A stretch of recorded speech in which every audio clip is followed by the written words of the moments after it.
여기까지인데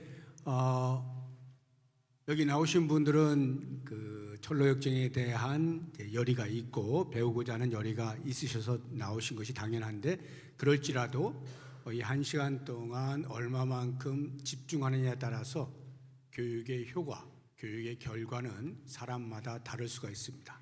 다시 한번 시작하기 전에 부탁을 드립니다. 모든 생각들을 내려놓으시고 오늘 배울 말씀에 집중해서 하나님의 은혜를 기대하면서 같이 한 문제 한 문제 풀어가 보도록 하겠습니다. 먼저 1번 보시겠습니다. 가던 길에서 벗어난 크리스천의 잘못은 어디 있습니까? 순례의 길을 가다가, 좁은 문 향해 가다가 세상 지혜자의 말에 따라서 율법주의자가 살고 있는 도덕이라고 하는 마을로 이제 샛길로 빠지게 되죠. 그것의 잘못이 어디에 있느냐 하는 것인데, 우리 순례자가 가는 길, 우리가 이제 순례자죠.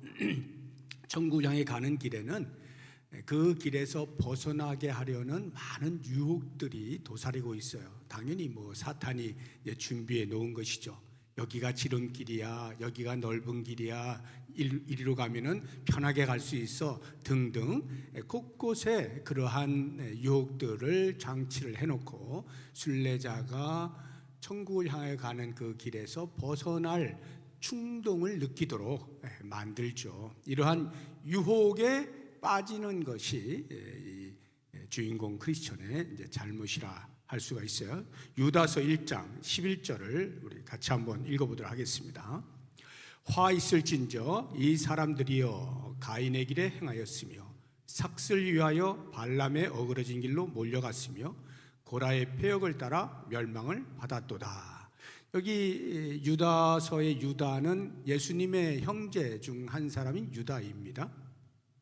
이 유다가 화 있을진저 이 사람들이여 할 때, 이 사람들이 누구냐 할 때에 성도들을 회방하고 덫을 놓아서 빠뜨리려고 하는 당시의 이단자들, 영지주의자들 이렇게 보시면 되겠는데, 그러한 사람들을 이제 가리키는 것이고, 그런 사람들에게 화가 있다 할 때 그들의 죄악, 성도들을 잘못된 길로 인도하려고 하는 그런 죄악과 그 죄악에 따른 하나님의 심판이 있다는 것인데, 거기에 보면 세 사람이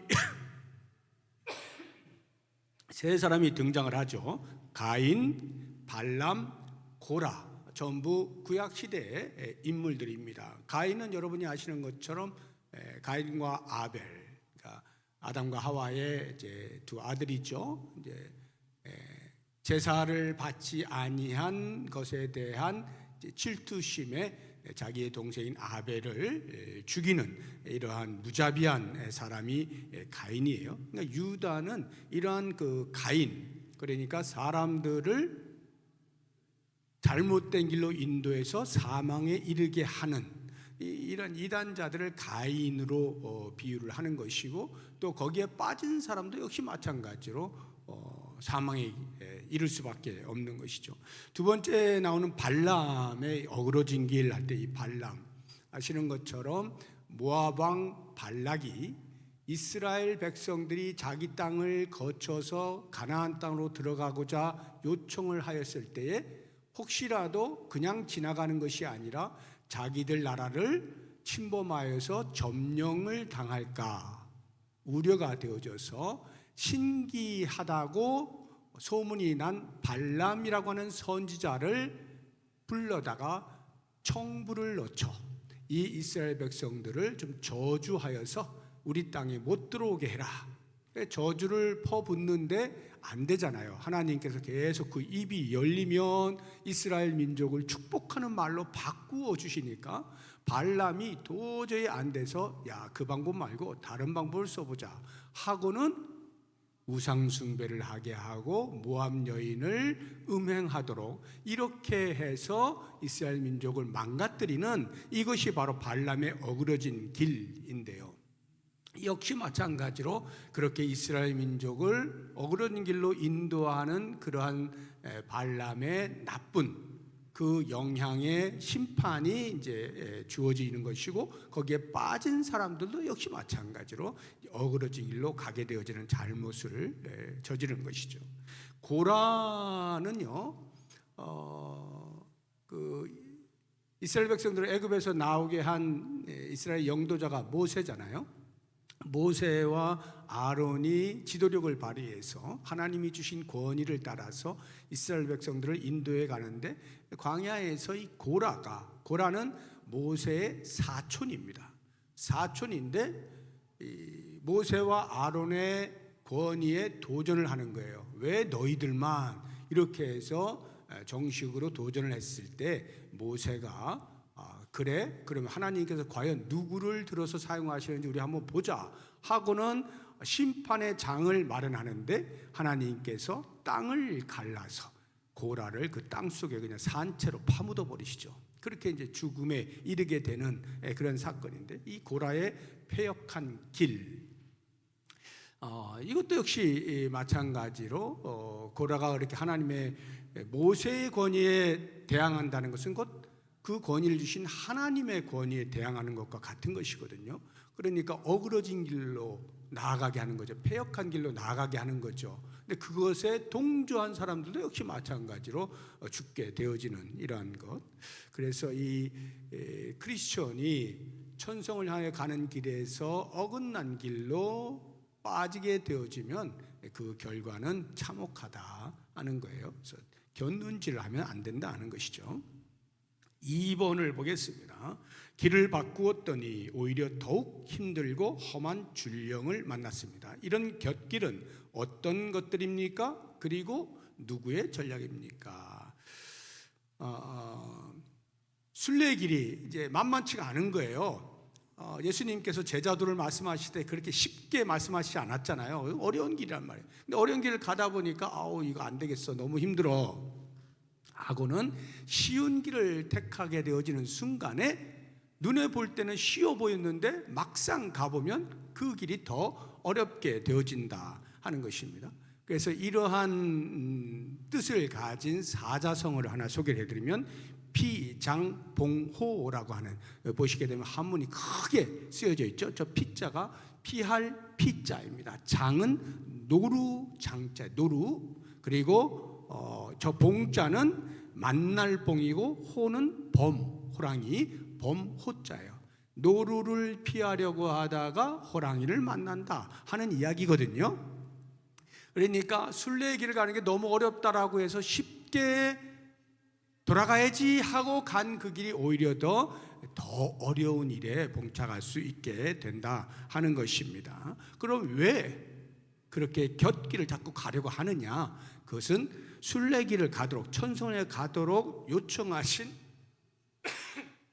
주님을 잊어버리는 거예요. 주님의 말씀, 주님의 당부를 잊어버리기 때문이거든요. 예레미야서 18장 15절 한번 보겠습니다. 무릇 내 백성은 나를 잊고 허무한 것에게 분향하거니와 이러한 것들은 그들로 그들의 길 곧 그 옛길에서 넘어지게 하며 곁길 곧 닥지 아니한 길로 행하게 하여. 하나님을 잊어버리면 하나님이 가라 하시는 그 길에서 벗어나 자꾸 곁길로 가는 우를 범하게 된다 하는 것입니다. 그럼 과연 왜 곁길로 자꾸 가게 되느냐? 사탄이 우리의 마음에 너 그 길 아니야, 그거 왜 이렇게 힘들게 가, 여기 쉬운 길이 있는데 하고 사탄이 자꾸 유혹을 하는 거죠. 사탄의 전략이란 말이에요. 고린도후서 11장 3절 4절을 보시게 되면, 우리의 첫사람 아담과 하와를 이제 유혹할 때 뱀이 그 간계로 하와를 미혹한 것 같이 너희 마음이 그리스도를 향하는 진실함과 깨끗함에서 떠나 부패할까 두려워하노라. 만일 누가 가서 우리가 전파하지 아니한 다른 예수를 전파하거나, 혹은 너희가 받지 아니한 다른 영을 받게 하거나, 혹은 너희가 받지 아니한 다른 복음을 받게 할 때 너희가 잘 용납하는구나. 왜 그렇게 귀가 얇으냐 이 말이에요. 좋지 않은 말에 대해서는 귀가 너무 얇아가지고 유혹에 빠지기가 십상이다 하는 거죠. 그만큼 사탄의 유혹이 강력하다 하는 것을 알 수가 있습니다. 3번 보시겠습니다. 등에 지워진 짐이 더욱 무거워진 이유는 무엇입니까? 등에 있는 짐이 무거워서 허덕허덕거리니까 세상 지혜자가 와서 내가 가볍게 해줄게, 빨리 벗어나게 해줄게 해가지고 그 말 듣고 곁길로 간 거 아니에요? 그런데 정작 쉽다고 생각한 그 길로 가는데 오히려 등에 지어진 죄의 짐이 더 무겁게 느껴졌다 이 말이에요. 왜 그럴까? 왜 그럴까?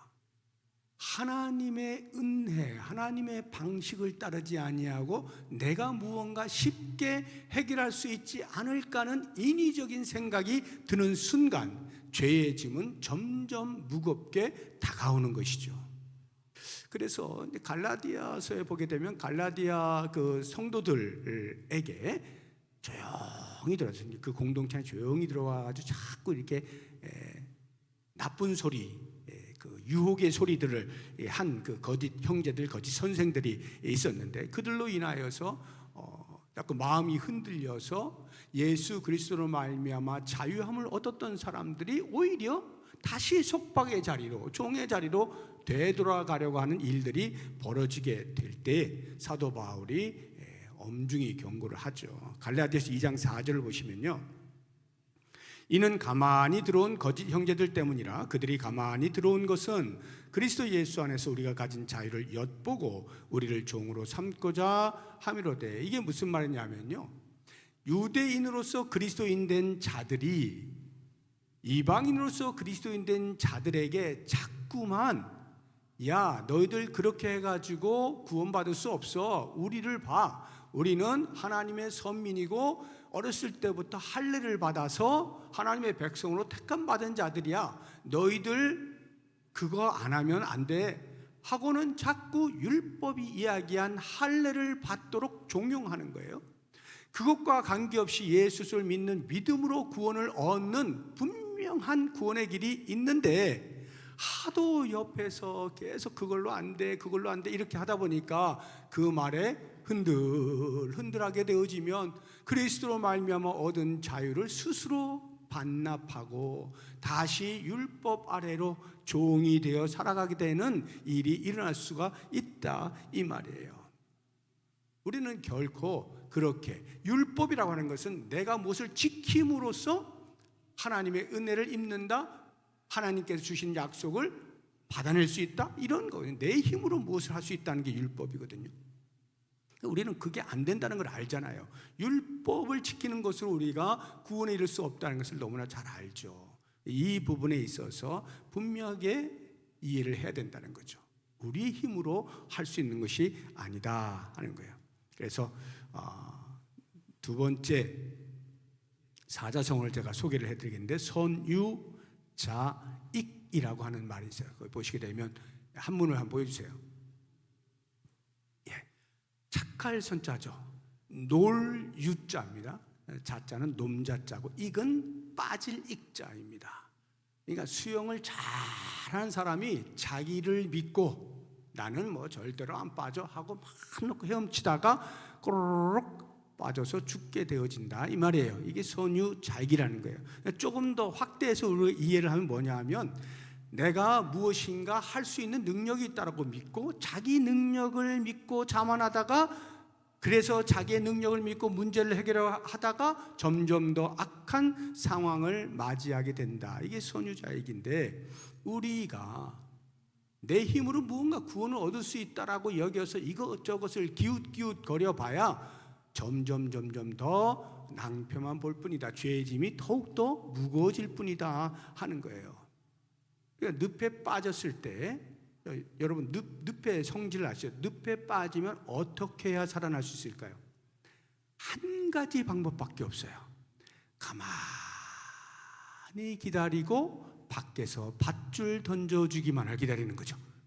그런데 내 힘으로 한번 그 늪을 헤어나와 보겠다라고 해서 허우적 거리면 거릴수록 어떻게 될까요? 점점 더 깊이 빠지죠. 더 빨리 죽는 거예요. 가만히 밖에서 도움의 손길이 미칠 때까지 기다리는 것 외에는 늪에서 살아날 아무런 방도가 없습니다. 우리 인간의 죄성이라고 하는 것이 내가 무엇을 어떻게 해서 해결할 수 있는 것이 없어요. 그런 길로 가면, 그런 방법을 취득하면 될 것 같지만 오히려 죄의 짐에 더 짓눌려서 견뎌내질 못하는 거예요. 오직 위로부터 오는 구원, 예수 그리스도를 믿는 믿음으로 말미암는 밖으로부터의 구원, 그것이 우리에게 임할 때 우리가 믿음으로 그것을 수용하는 순간에 우리가 구원을 얻을 수가 있다는 것 꼭 기억을 하시면 좋을 것 같아요. 4번 보시겠습니다. 얼굴이 빨개진 이유가 뭐냐? 그러니까 이제 전도자를 만났잖아요. 그러니까 갑자기 얼굴이 빨개진 거예요. 왜요? 부끄러운 거예요. 수치심이 느껴지게 된 겁니다.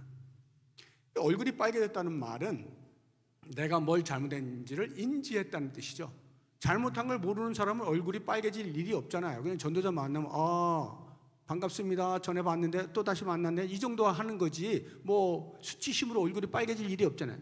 전도자가 좁은 문으로 가면은 분명히 당신의 죄짐을 벗어날 길이 제공되어질 것입니다. 이렇게 이야기를 해주는데 그걸 지키지 아니하고 곁길로 새버린 자기의 행동이 잘못되었다는 것을 인지하게 되니까 그분 앞에서 부끄러움을 느끼게 되는 것이죠. 죄를 자각하면요, 우리는 수치심이 일어나게 되어 있어요.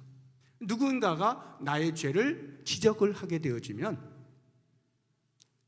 그 지적받은 것으로부터 빨리 나의 행동을 돌이키는 것, 내 죄를 인정하고 돌이키는 것이 굉장히 중요해요. 잠언 1장 23절을 보시면 나의 책망을 듣고 돌이키라. 보라, 내가 나의 영을 너희에게 부어주며 내 말을 너희에게 보이리라. 책망을 들으면 돌이켜야 되는 거예요.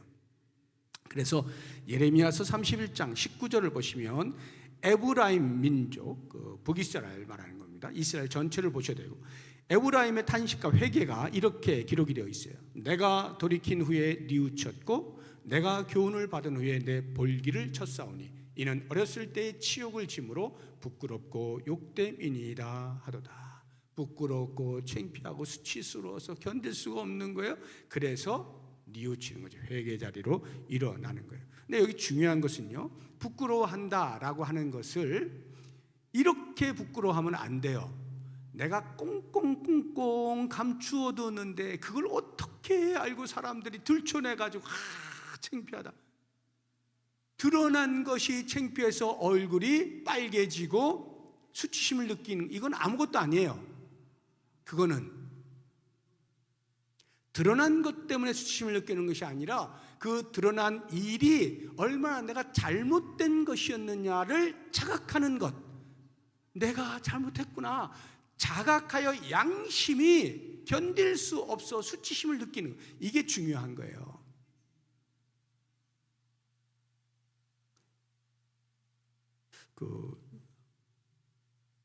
제가 이렇게 이제 우리 교계 뉴스 그런 걸 많이 안 보는데 누가 또 이야기를 해줘갖고 들어봤더니 모 교회 모 목사님이 뭐 어떤 이제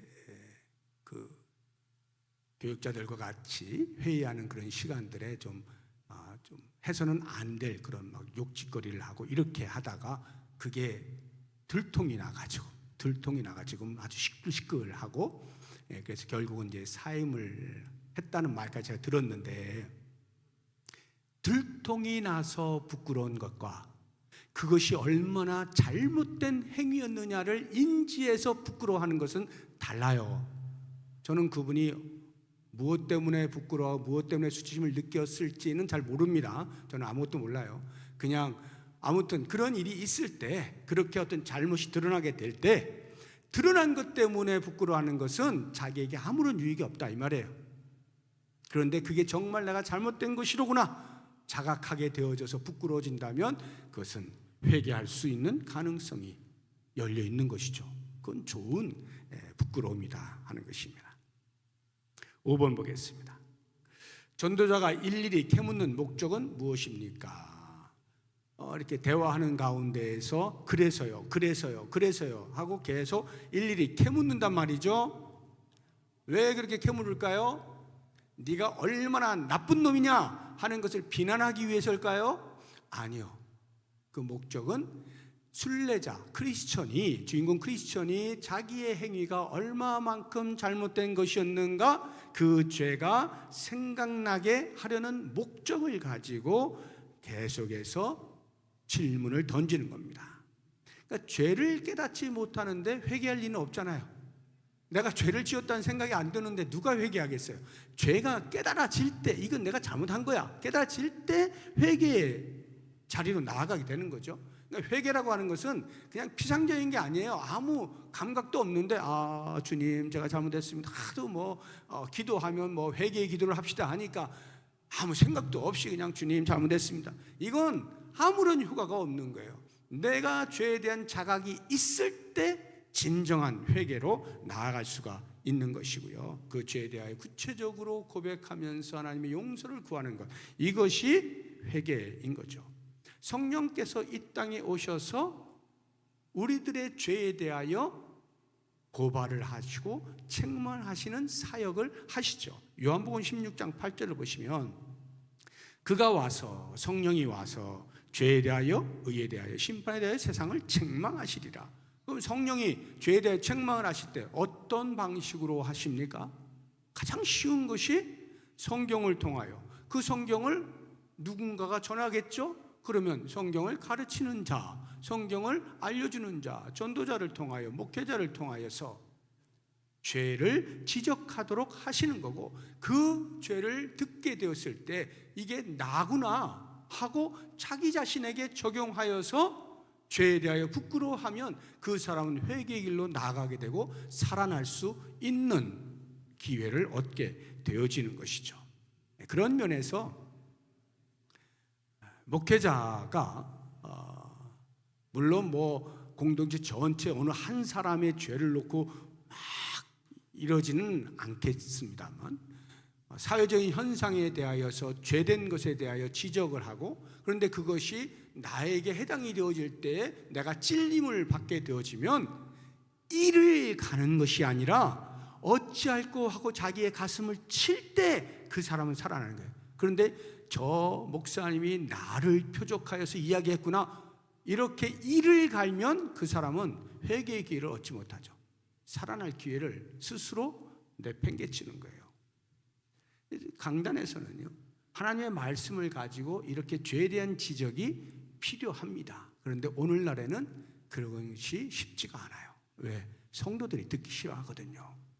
저라도 그럴 것 같아요. 제가 성도로 이렇게 앉아 있는데 강단에서 계속 너 잘못했어, 너 잘못했어, 야 얼마나 듣기 힘들 거예요. 그러나 그것이 말씀을 통하여서 들려오는 것이라고 할 때에는 나 자신을 내려놓고 겸손히 그 말씀 앞에 자기를 비추어 내가 그러한 사람임이 인정이 되어지면 거기에 자백하고 죄에 대한 부끄러움을 느끼고 하나님 살려주십시오, 진정한 회개가 있을 때 그 신앙 공동체가 건강하게 나갈 수 있어요. 우리 목사님은 맨날 지적만 하고 자기나 잘하지 말이야, 이렇게 나가기 시작하면요, 그 공동체는 힘을 잃어버립니다. 진리가 설 자리가 없어요. 그러면 힘이 없어요. 신앙 공동체는 진리가 대접받지 못하면요, 더 이상 교회라고 할 수가 없는 거예요. 진리의 말씀이 선포되어질 때 그 앞에 목사를 비롯한 모든 사람은 신앙의 연륜이 얼마나 깊든 상관하지 아니하고 모두가 다 그 앞에 겸손히 듣고 자기를 비추어 그 앞에서 회개할 수 있어야 건강해질 수가 있는 거죠. 6번을 보겠습니다. 세상 지혜자는 우리가 십자가를 어떻게 보도록 만듭니까? 그 6번을 그 본문에 보시면 그는 신사처럼 보였습니다. 세상 지혜자를 가리켜서 하는 말이에요. 그리고 그는 저에게 많은 말을 했고 마침내 저를 굴복시켰습니다. 그 세상 지혜자의 말이 참 신사스럽고 태도도 아주 좋고 말하는 것이 내용이 참 설득력이 있어서 저 말대로 하면 뭔가 될 것 같아 하는 생각에 그만 빠져들어갔다 이 말이거든요. 세상 지혜자는 십자가를 어떻게 보도록 만드느냐, 십자가 또는 십자가의 길, 그 길에 대하여 어리석다, 그렇게 갈 필요가 없는 거야. 굳이 자기 십자가를 지고 가야만 죄의 짐을 벗을 수 있는 건 아니야. 이렇게 이야기를 하죠. 그것보다는 오히려 율법이 더 효과적일 수 있어. 즉 착하게 사는 것이, 도덕적으로 살아도 충분하지 않니? 예수 믿는다고 해서 그 사람들 한번 사는 걸 봐라. 아주 형편없잖아. 내가 그냥 정직하게 사는 게 그 사람보다 훨씬 낫지 않냐? 대단히 설득력이 있어요. 그런데 그것으로 구원 얻지 못한다고 성경은 분명하게 이야기를 하죠. 그런데 그런 말들이 세상적인 기준으로 볼 때는 상당히 설득력이 있어서 현혹될 수가 있다 하는 것입니다. 사도 바울은요, 오직 예수 그리스도 그분만이 우리의 죄의 짐을 벗겨내실 수 있는 하나님의 유일한 능력이시라고 분명하게 이야기를 하죠. 고린도전서 1장 22절에서 25절까지 우리 같이 한번 읽어보도록 하겠습니다. 유대인은 표적을 구하고 시작.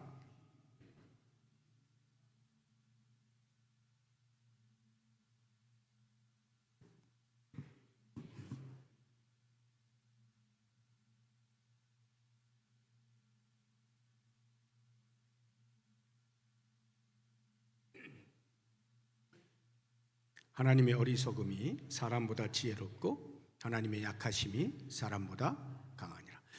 예수 그리스도의 십자가, 그것을 유대인은 거리낀다 이야기를 하고 헬라인은 미련하다 이야기를 합니다. 유대인들은 왜 거리낀다고 할까요? 예수님의 십자가, 자기들이 못 박아 죽였잖아요. 자기들이.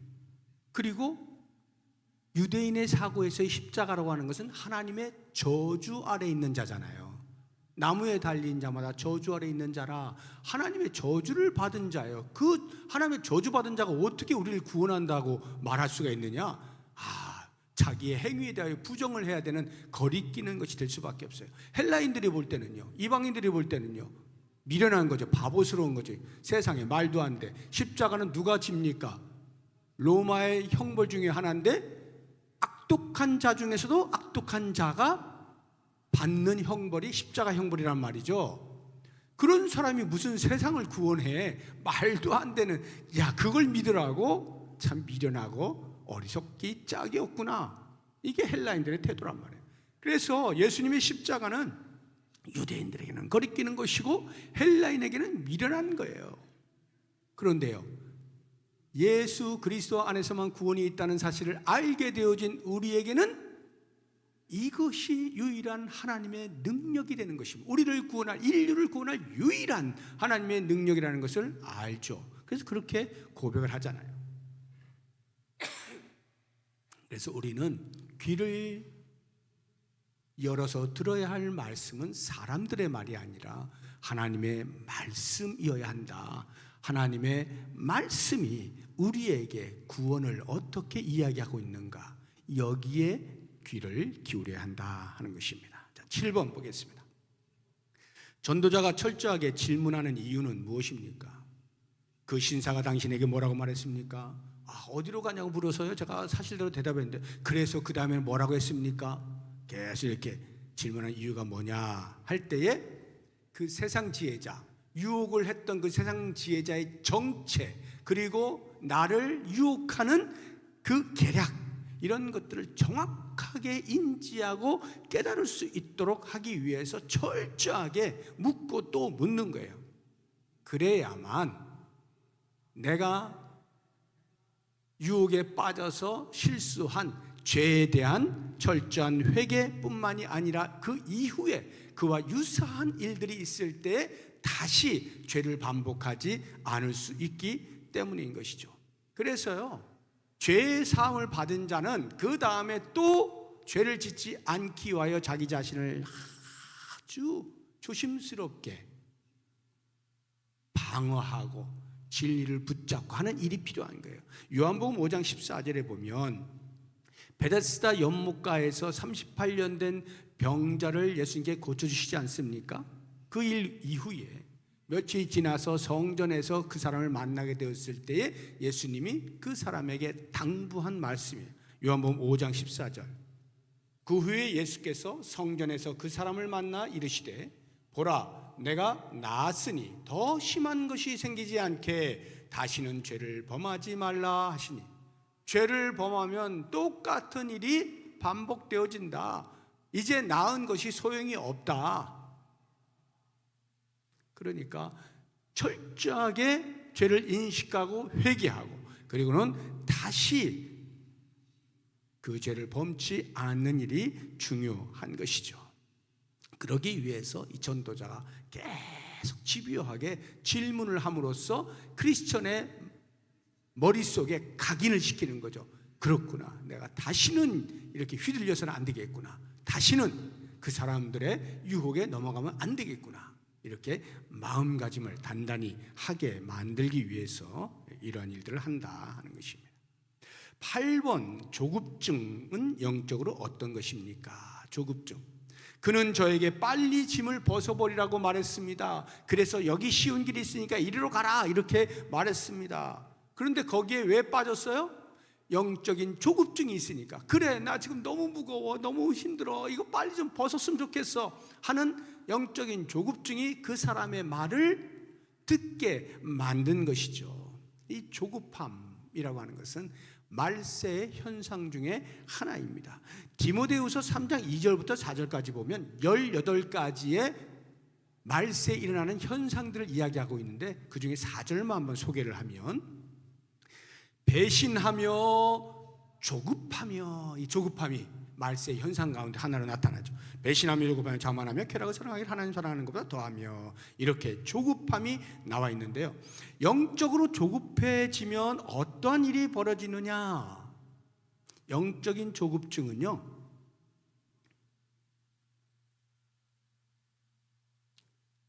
기다리지 못하게 합니다. 기다림을 못하게. 무슨 기다림이요? 하나님의 은혜. 하나님의 은혜가 나에게 다가오는 그 시간의 기다림을 갖지 못하는 거예요. 여유가 없어지는 거예요. 왜요? 조급하니까. 지금 당장 뭔가 좀 됐으면 좋겠는데 하나님이 지금 반응을 안 하시는 것 같고 어떻게 해야 될까? 발을 동동동동 굴린다 이 말이에요. 그러다 보니까 어떻게? 인위적인 방법을 사용하게 되는 거죠. 어떻게 해서라도. 그러니까 누군가가 무슨 말을 하면 여기 답이 있어 하면 거기에 귀를 쫑긋 세워서 그래 하고는 자기 힘으로 뭔가 해보려고 이렇게 나서게 된다 이 말이에요. 이 영적인 조급증은 두 가지 죄를 범하게 되는데, 하나는 영적 교만. 영적 조급증은 영적 교만이라는 말과도 같은 거예요. 또 다른 하나는 불신앙입니다. 영적 교만이라는 게 뭐냐 하면, 하나님께서 답을 주시지 않으니까 그래 내가 한번 찾아보지, 내가 한번 해볼 거야 하고 자기 힘으로 무엇인가 할 수 있다라고 생각하는 거예요. 이게 교만인 거죠. 조급하다는 것은 교만함의 다른 말이에요. 또 다른 하나는 불신앙입니다. 이 불신앙이 뭐예요? 하나님이 나를 위해서 아무것도 안 하시나 봐. 불신이 싹트게 되어지면서 드디어는 하나님 아무것도 아니네, 아무것도 아니야, 내가 괜히 하나님 믿는다 그랬어, 이런 나를 위해서 아무것도 안 하시는 분인데 이런 불신앙으로 조급함, 영적으로 조급하게 되어지면 이런 일이 발생하게 되어지는 것입니다. 우리를 넘어뜨리려고 하는 사탄의 전략 가운데 하나가 이 조급증을 주는 거예요. 우리에게 조급하게 만들어. 너 지금 가만히 있으면 큰일 난다, 너 그러다가 어떻게 되려고 그래, 이러면서 뭔가 자꾸 발을 동동동동 굴리게 만들고 다른 데로 시선을 옮기도록 만드는 이러한 전략을 사탄이 즐겨 사용하죠. 여러분 스스로 한번 자기 자신에게 물어보세요. 나는 영적 조급증이 있는가 없는가?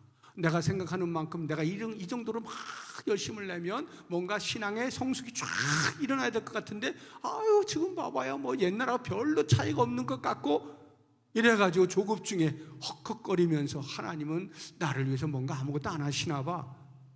이렇게 되어지는 순간에 하나님께서 나에게 주시는 은혜의 통로를 스스로 막아버리는 이런 우를 범하게 되는 거예요. 기다림이라고 하는 거, 우리의 영적인 성숙을 위해서 굉장히 중요한 거예요. 기다린다는 거 아주 중요한 겁니다. 물론 기다린다라고 하는 것이 그래서 아무것도 안 하고 캔세라세라, 하나님이 하시면 하시는 거고 아니면 말고 어차피 이런 뜻을 말하는 게 아니에요. 열정을 품고 주를 사모하고 말씀을 듣고 주님을 사랑하고 이렇게 하면서도 그 신앙의 행위가 내가 생각하는 속도로 이루어지지 않을 때 흔들리지 아니하고 여전히 하나님의 은혜를 기다리는 여유, 이것이 필요하다 이 말이죠. 9번 보겠습니다. 책망을 받을 때 떨고 있었다는 것은 무엇을 의미합니까? 전도자가 말하잖아요. 그렇다면 잠시 그대로 서 계십시오. 내가 하나님의 말씀을 읽어드릴게요, 보여드릴게요 하니까 크리스천이 벌벌벌벌 떨면서 서 있었어요. 왜요? 하나님의 말씀이 지금 다가오게 되어지니까 내 양심이 찔리게 될 것이 당연하잖아요. 그러니까 벌벌 떠는 거예요. 이것은 좋은 현상인 겁니다. 양심이 하나님의 말씀에 의해 책망을 받아들이고 있다는 증거 아니에요? 좋은 현상이에요. 하나님의 말씀이 흘러가고 있는데 아무렇지도 않아. 내가 죄를 지어도 끄떡하지 않고 말씀아 말씀해라, 나는 여기 있다 하고 그냥 가만히 있어. 이거는 양심이 화인 맞은 거예요. 딱딱하게 굳어져 가지고 말씀에 반응을 못하는 거, 이건 아주 안 좋은 겁니다. 근데 벌벌 떤다는 것은 양심이 말씀을 받아들이고 있다 하는 증거인 것이죠. 책망을 피하지 않고 하나님의 말씀을 통하여 듣게 되어진 책망을 피하지 않고 받아들일 때 거기에서 회개가 나오게 되는 거 아니겠어요? 갈라디아서에서 보게 되어지면요, 베드로가 사도 바울에게 책망을 받는 장면이 나옵니다. 갈라디아서 2장 11절 이렇게 말씀하고 있어요. 게바가, 베드로예요, 게바가 안디옥에 이르렀을 때에 책망받을 일이 있기로 내가 그를 대면하여 책망하였노라. 베드로를 앞에 두고 사도 바울이 책망한 거예요. 베드로와 사도 바울의 관계는요, 베드로가 한참 선배입니다. 예수님을 믿기로도 선배고요, 나이로도 선배고요, 모든 것에 선배예요. 당시의 예루살렘 교회의 수장도 베드로가 대표예요. 그 정도로 베드로가 모든 면에서 앞서 있는 사람입니다. 그런데 한참 후배인 바울이 베드로의 외식하는 것을 지적을 해요. 책망을 하는 거예요, 대놓고. 그게 무슨 사건이냐면요, 예루살렘으로부터 야고보에게서 온 사람들이 있어요. 야고보라고 하는 건 예루살렘 이제 수장이 야고보란 말이에요. 예수님의 동생인 야고보. 그러니까 그 말은 예루살렘에서 유대인으로서 그리스도인 된 자들이 왔단 말이에요, 안디옥으로. 근데 그 안디옥에서 어떤 일이 있었냐면 베드로가 안디옥에 있는 사람들, 이 사람들은 이방인 그리스도인들이에요. 그들과 같이 식사를 하고 있었어요.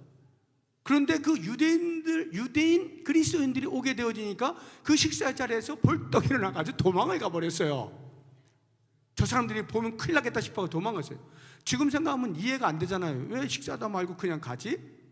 그 당시로 보게 되면요, 이방인들과는 유대인들이 식사를 같이 할 수가 없어요. 부정한 자들과 같이 식사하면 안 되는 거예요.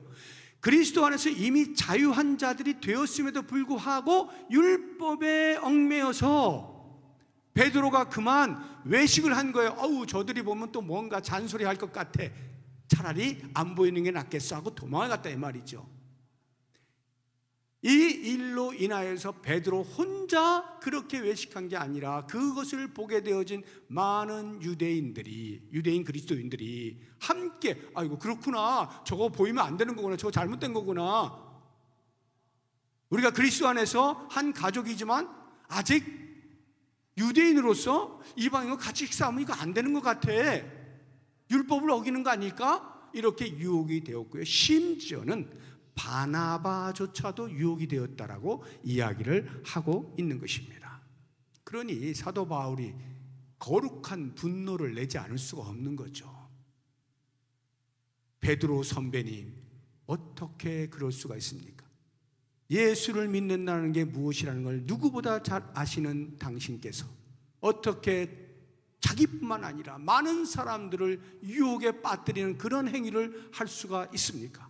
하고 정식으로 책망, 항의를 했다 하는 것입니다. 만약 이럴 때 베드로가 내가 누군데 감히 나한테 네가 한참 후에 네가 나한테 감히 이렇게 했으면 어떻게 됐을까요? 뭐 그 당시로는 좀 자기 면을 좀 세웠을는지 몰라도 그 베드로는 구원에 이르는 길이 요원했겠죠. 그러나 이미 베드로는 예수를 통하여 구원 얻는 것이 어떤 의미라는 것을 누구보다 잘 알았죠.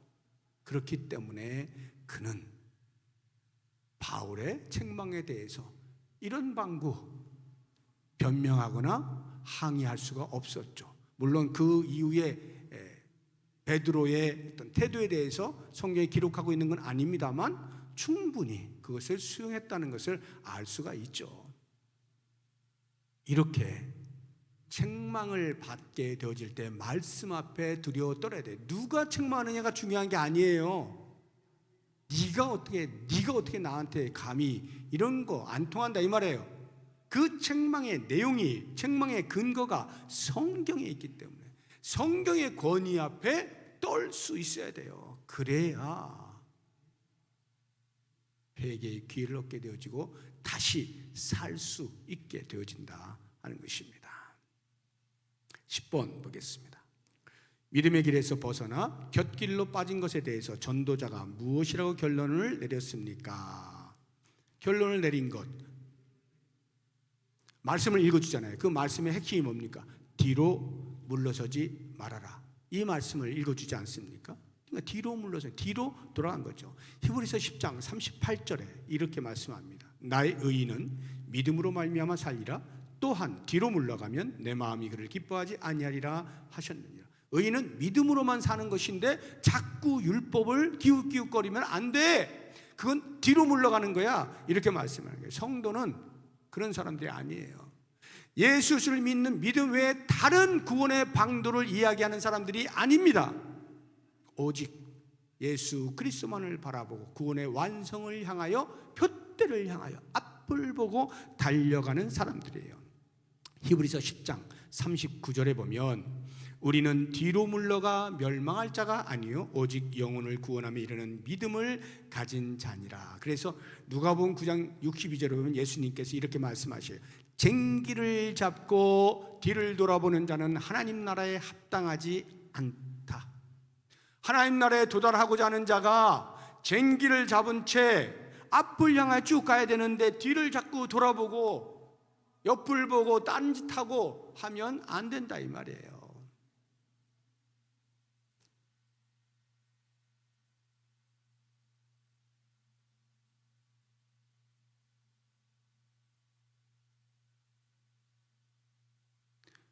복음성 주님 뜻대로 살기로 했네. 아시죠? 주님 뜻대로 살기로 했네. 뒤돌아서지 않으리. 영어가 어떻게 되냐면요.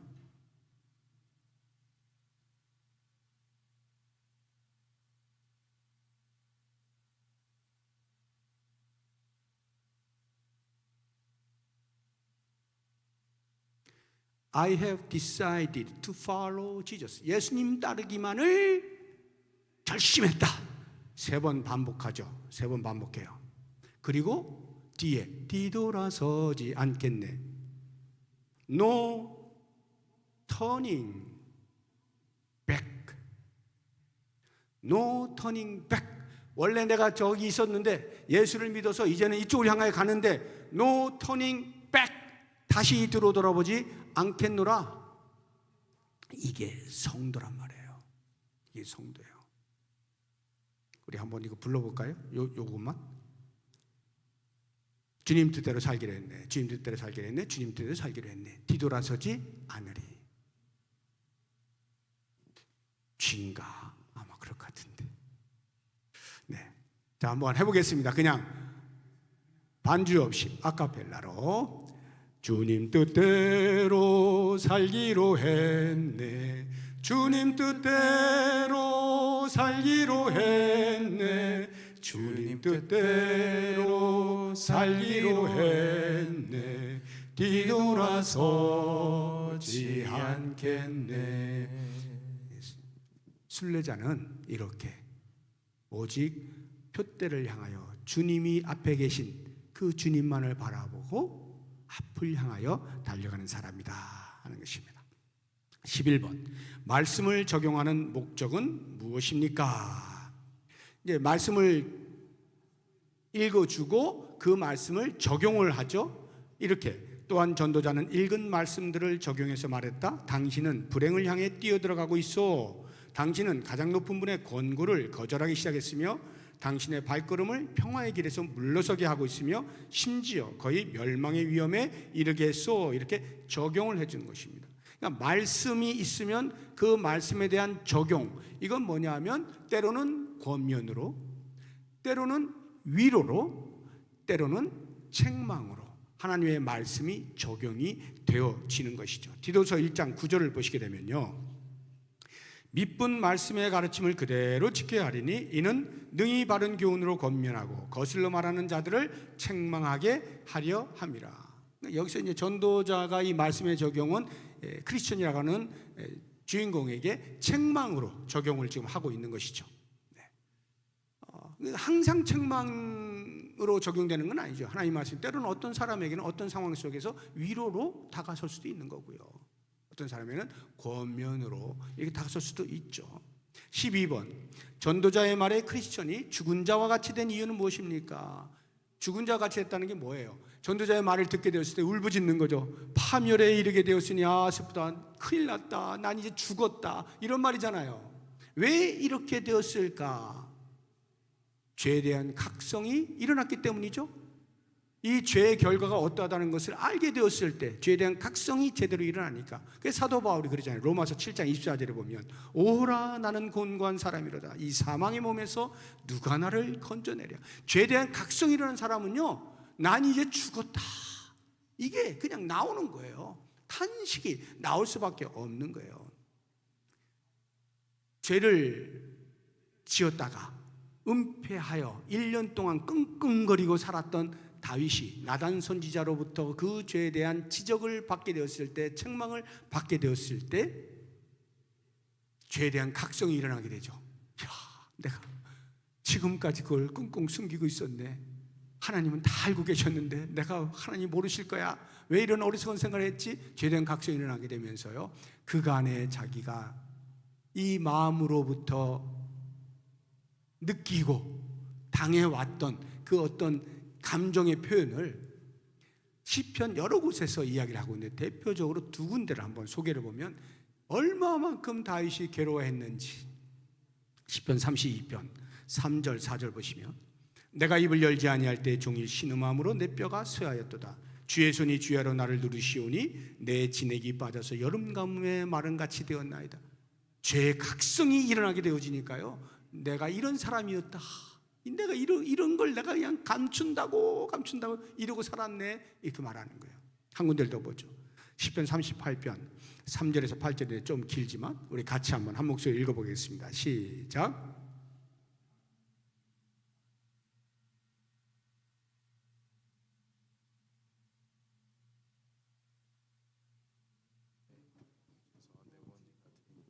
감당할 수 없나이다. 내 상처가 썩어 악취가 나오니 내가 우매한 까닭이로 소이다. 내가 아프고 심히 구부러졌으며 종일토록 슬픔 중에 다니나이다.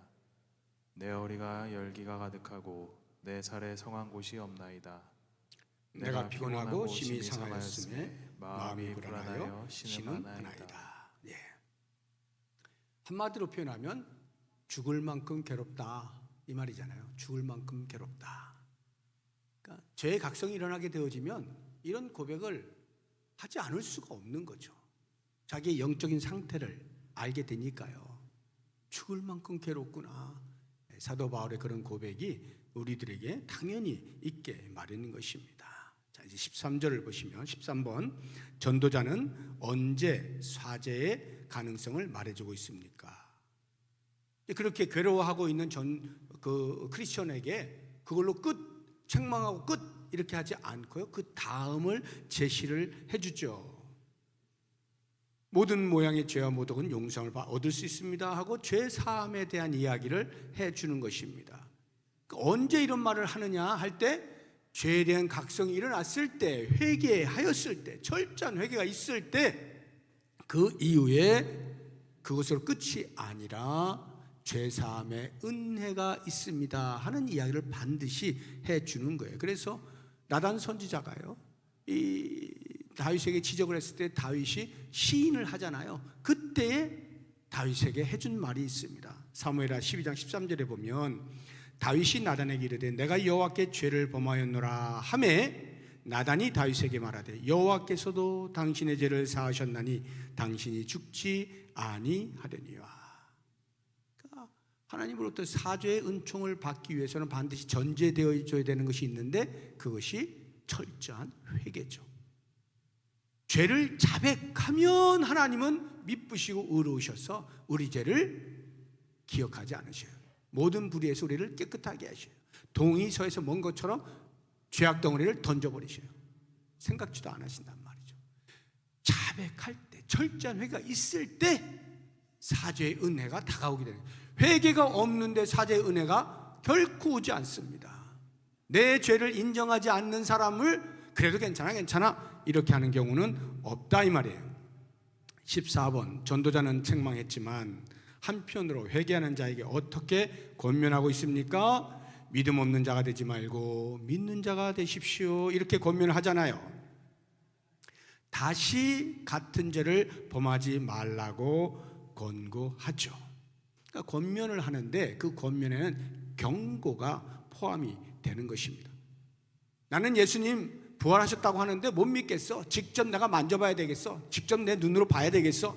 그렇지 않으면 난 못 믿어 하는 도마에게 예수님이 직접 나타나시죠. 그리고는 야, 만져봐라, 나를 봐라 이렇게 말씀하시죠.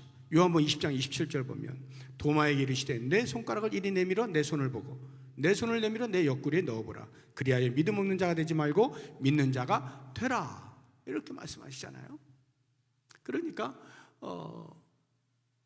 그냥 권면이 권고가 없는, 경고성이 없는 그런 권면, 괜찮아가 아니라 다시는 그러면 안 돼 하는 것이 포함이 되어 있는 거예요.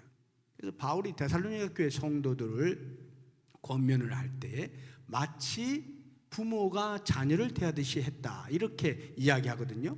데살로니가전서 2장 11절 보시면 너희도 아는 바와 같이 우리가 너희 각 사람에게 아버지가 자기 자녀에게 하듯 권면하고 위로하고 경계하노니, 권면하고 위로하고 경계하노니. 뭐 다 부모님이시니까 부모님이 자녀를 양육할 때 어떻게 합니까? 괜찮아 다 괜찮아, 뭘 해도 괜찮아, 너는 내 자식이야, 괜찮아 뭘 해도 괜찮아 이렇게 양육을 하면 그 자녀는 어떻게 될까요? 필연적으로 마마보이 내지는 망나니가 되죠. 필연적으로 그 사람은 망나니가 됩니다. 반대로 엄격하게 키운다라고 해서 계속해서 회초리만 대고 이렇게 해야 돼 저렇게 해야 돼 계속 혼만 낸다면 어떻게 될까요? 그 부모가 너무도 무섭잖아요. 어린 아이는. 그러니까 부모 앞에서는 안 그럴게요 쩔쩔쩔쩔 매는 척하는 거예요. 뒤로 돌아서면요, 자기 혼자 방에 있을 때는 억울해서 눈물 뚝뚝뚝 흘리면서 내가 이렇게까지 맞아야만 되는 거야? 내 부모님 맞아? 막 이러면서 그냥 속으로 막 분이 일어나가지고 어쩔 줄 몰라 하죠. 겉으로는 고친 척 하는데 사실은 아무런 변화가 일어나지 않는 분노만 쌓이는, 그래서 나중에 크면 사회 부적응자가 되죠. 좋은 부모는 어떻게 합니까? 자녀가 잘못할 때 책망을 하죠. 때로는 매를 대죠. 그러나 그것을 끝나지 않죠. 반드시 후시린을 들고 가잖아요. 발라주잖아요. 안아주잖아요. 이게 같이 가는 거죠. 책망과 위로 같이 가잖아요. 정상적인 부모는 누구나 다 그렇게 합니다. 누구나 다. 내 사랑하는 자녀가 바르게 양육되기를 위하여서 잘못된 것을 그냥 간과하면 망나니가 될 테니까 말은 해야 되겠고, 혼만 내면 혹시라도 분노만 쌓이게 될까 하여서 또 안아주고, 이게 함께 가게 되어질 때 자녀가 바르게 양육하죠. 교회도 마찬가지죠. 목회자가 성도들을 향하여서 죄만 지적하고 계속 너희들 왜 그렇게 못 살아 이렇게만 하면 분노만 쌓이는 거죠. 당신이나 잘하세요 이러면서. 그런데 죄를 지어도 괜찮아, 이래도 괜찮아, 어차피 우리는 완전한 사람들이 아닌데 뭐 하고 그냥 방치해두면 그것 역시 하나님 앞에서 망나니로 살게 되죠. 영적인 삶을 살아내지 못해요. 그렇기 때문에 목회자는 반드시 이 두 가지 함께 조화를 이루면서 나아갈 때에 성도가 바르게 성장할 수 있다 하는 것입니다. 여기에 전도자가 책망하면서도 회개한 자에게 이런 하나님의 사죄의 은총이 있습니다를 이야기를 해주는 것이죠. 오늘 제목이 쉬운 길의 결과입니다. 쉬운 길의 결과 어때요? 쉽지 않았다 이 말이죠. 비록 자기 십자가를 지고 날마다 자기를 부인하고 쉽지 않은 길, 순례의 길을 걸어간다 할지라도 그 길이 결국에는 영광을 향하여 가는 길임을 알고 쉬워 보이는 지름길처럼 넓은 길처럼 보이는데 눈이 돌아가서는 안 된다, 우리의 몸이 돌아가서는 안 된다 하는 것을 꼭 기억을 하면 좋겠습니다. 자, 이제 기도하기 전에 우리 약할 때 강함 대신에 찬송하고 우리 같이 기도하는 시간을 갖도록 하겠습니다.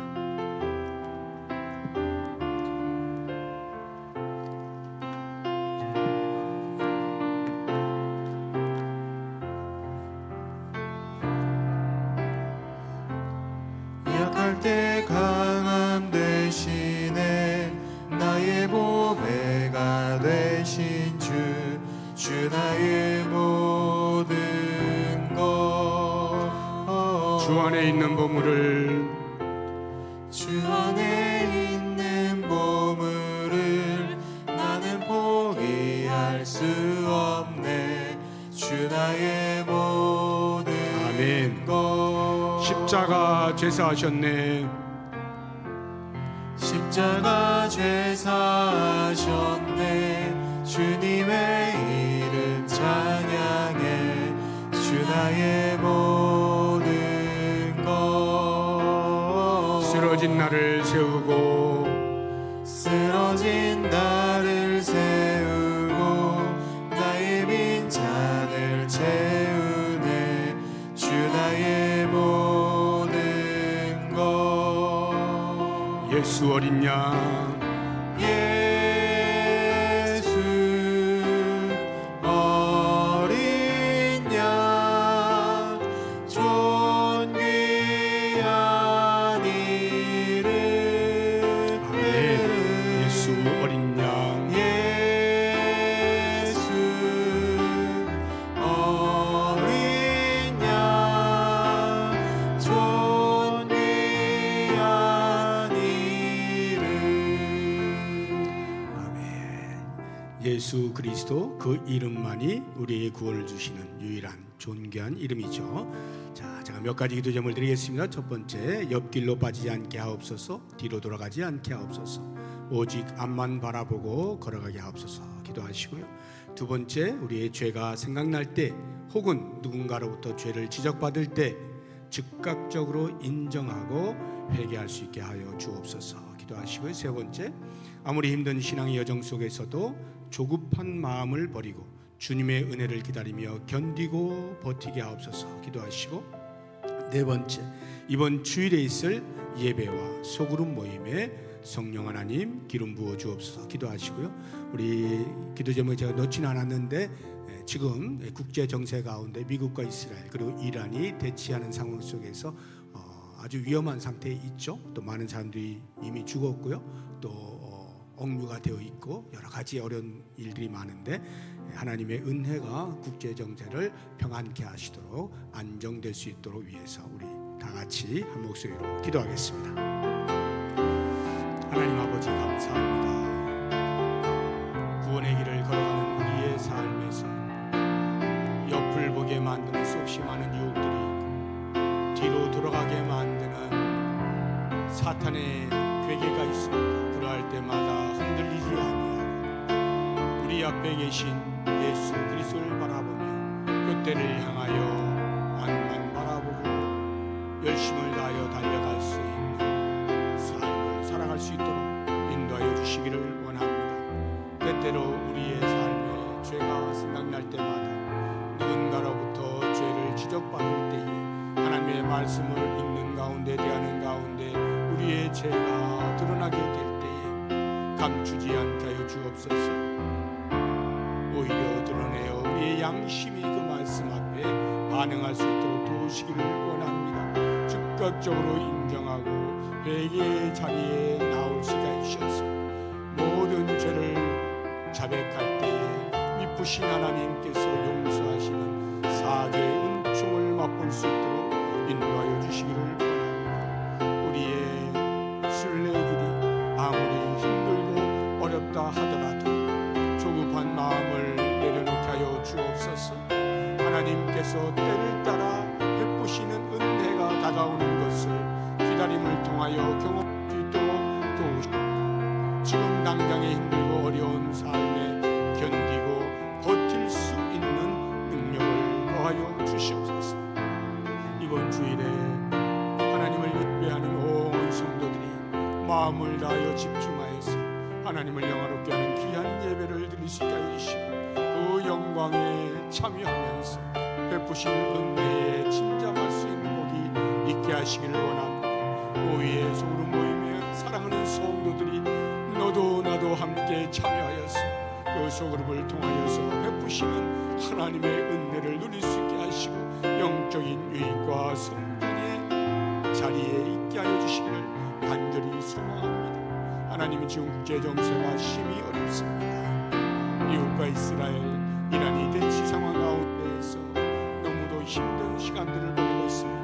많은 사람들이 전쟁으로 인한 어려움을 겪고 있습니다. 주님 긍휼을 베풀어 주시옵소서.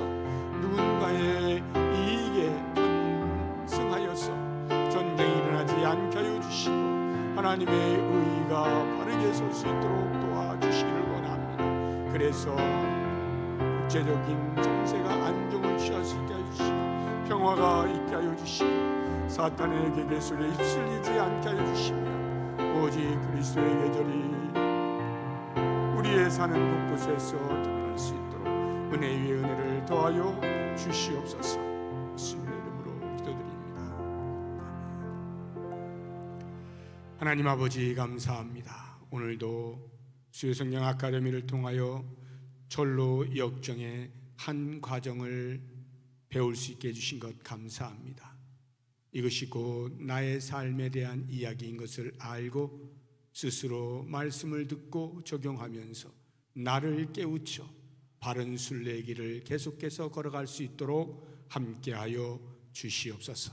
이제 삶의 현장으로 나아가는 우리들의 발걸음에 동행하여 주시기를 원하옵고 예수 그리스도의 이름으로 기도하오며 이제는 우리 주 예수 그리스도의 은혜와 하나님의 사랑과 성령의 교통하심이 쉬운 길, 넓은 길, 지름길을 찾지 아니하고 주님께서 말씀하신 날마다 자기를 부인하고 자기 십자가를 지고 예수님을 따르기로 다짐하는 주의 백성들 머리머리 위에 이제로부터 영원토록 함께 있을지어다. 아멘.